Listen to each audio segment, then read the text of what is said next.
เอ็กโฟม9 ชั้นพี่น้องดึกดื่นกลางคืนนะคะเล้งให้ลูกค้าเพราะว่ามันมี3 เจ้านะพี่น้องทับกันนะ3 เจ้านึงกระลายอยู่จ้ะเจ้าละ2 ชุด3 ชุดนะอันนี้เป็นโฟมใบสี9 ชั้นค่ะพี่น้องเดี๋ยวนี้โฟมใบสี9 ชั้นกับส่งยากพี่น้องส่งกล้องใหญ่นะ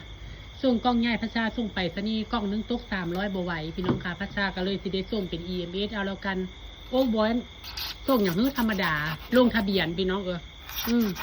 ไปโอนเงินได้ก็ให้โอนเลยนะพี่น้องไปสร้างประชานี่เพราะว่ามันจะเก็บไปทางยากและเพราะว่าเพิ่นกล้องใหญ่เด้คือโฟมใบสี9 ชั้นนี่ประชาใส่กล้อง3 กล้องพี่น้องคะเพิ่นปรับเทียนใหม่มันยังไม่เบิดพี่น้องคะเอาเล้งผู้เฮ็ดก็ต้องมีพัดลมเป่าค่ะเวลาเศษโฟมเขาตัดเขาหยังเนี่ยเพิ่นก็จะบ่ได้กระดิ่นเข้ามานะส่วนใครสนใจงานโฟมใบสีประชา